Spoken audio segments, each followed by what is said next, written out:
കൊല്ലത്ത് സ്കൂൾ കെട്ടിടത്തിന് മുകളിൽ വീണ ചെരുപ്പെടുക്കാൻ കയറിയ വിദ്യാർത്ഥി ഷോക്കേറ്റ് മരിച്ച വാർത്തയിൽ ഒരു അപ്ഡേറ്റ് വരുന്നുണ്ട്. ദിലീപ് ഉണ്ട് ഇപ്പോൾ അവിടെയുള്ളത്. ദിലീപ്, എന്താണ് നമുക്ക് കാണാൻ കഴിയുന്നത്, എന്താണ് പറയാൻ കഴിയുന്നത്?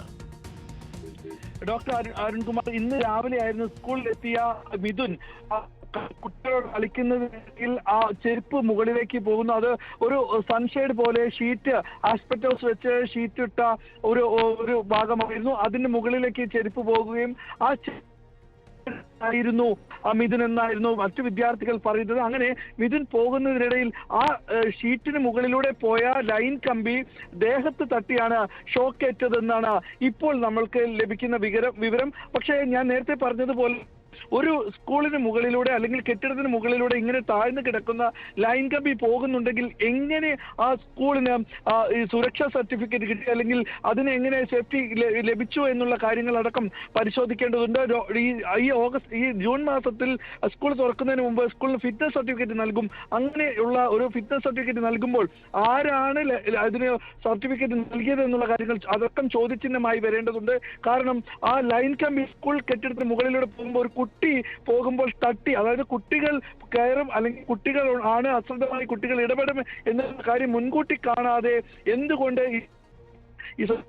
എന്നുള്ള കാര്യങ്ങൾ അടക്കം ഇനി വരേണ്ടതുണ്ട്. എന്തായാലും വിദ്യാർത്ഥിയെയും കൊണ്ട് ആശുപത്രിയിലേക്ക് പോയി എന്നുള്ള വിവരമാണ് നമ്മൾക്ക് ലഭിക്കുന്നത്. വളരെ ദൗർഭാഗ്യകരമായ ഒരു സംഭവമായി പോയി. കൊല്ലം മൈനാവിക്കപ്പള്ളിക്ക് അടുത്തുള്ള തേവലക്കര ബോയ്സ് സ്കൂളിൽ നടന്നിരുന്നു. ഇന്ന് രാവിലെയായിരുന്നു മറ്റു വിദ്യാർത്ഥികൾക്കൊപ്പം ഈ കുട്ടികൾ കളിക്കുന്നതിനിടയിൽ ചെരുപ്പോ മറ്റോ ഈ മുകളിലേക്ക് ഇടുകയോ മറ്റോ ആയിരുന്നോ ചെയ്തത്?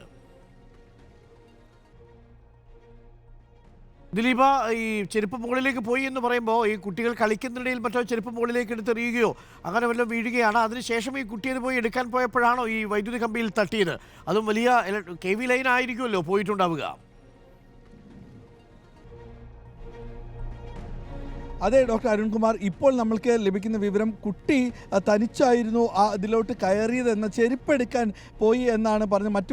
ഈ കുട്ടികളെല്ലാം തന്നെ ഇപ്പോൾ പേടിച്ചിരിക്കുന്ന ഒരു അവസ്ഥയിലാണ്. അങ്ങനെ കുട്ടികൾ മറ്റ് അധ്യാപകരോട് പറഞ്ഞത് ഇങ്ങനെയാണ്: മിഥുൻ ചെരുപ്പെടുക്കാൻ മുകളിലേക്ക് കയറി എന്നുള്ളതാണ്.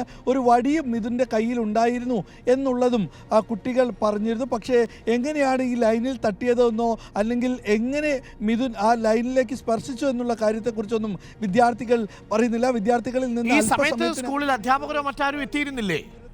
ഡോക്ടർ അരുൺകുമാർ, രാവിലെ ആണ് അപകടം നടന്നതെന്നാണ് പറയുന്നത്. അപ്പോൾ ആ സമയത്ത് അധ്യാപകർ അവിടെ ഉണ്ടായിരുന്നോ എന്നുള്ള കാര്യങ്ങൾ വ്യക്തമല്ല. കാരണം അധ്യാപകർ ഉണ്ടായിരുന്നു എങ്കിൽ ഒരുപക്ഷെ കുട്ടി കൃത്യമായി ആ ബിൽഡിങ്ങിൻ്റെ മുകളിലോ അല്ലെങ്കിൽ അതിൻ്റെ റൂഫിൻ്റെ മുകളിലോ കയറില്ല എന്ന് നമ്മൾ അനുമാനിക്കാം. പക്ഷേ അതിന് മുൻപ് അധ്യാപകർ എത്തുന്നതിന് മുൻപായിരിക്കാം, ഒരുപക്ഷെ 8:30 8:45 ആയിരിക്കാം.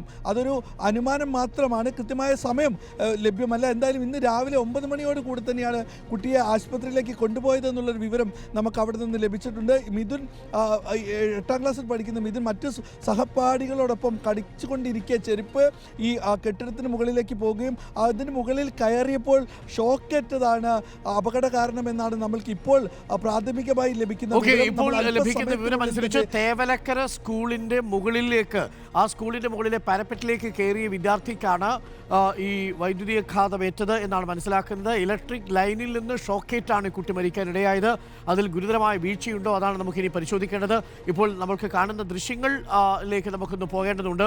ഇപ്പോൾ ഈ സ്കൂളിൻ്റെ മുൻപിലൂടെ താഴ്ന്നു കിടക്കുകയാണ് ഇലക്ട്രിക് ലൈൻ എന്നാണ് മനസ്സിലാക്കുന്നത്. ഓടിട്ടൊരു കെട്ടിടം, ആ കെട്ടിടത്തിൻ്റെ തൊട്ട് മുന്നിലൂടെ വളരെ അപകടകരമായ രീതിയിലാണ് അവിടെ ആ ലൈൻ താഴ്ന്നു കിടക്കുന്നത്. ആ ലൈനിൽ നിന്നാണ് കുട്ടിക്ക് ഷോക്കേറ്റതെന്നാണ് നമ്മൾ മനസ്സിലാക്കുന്നത്.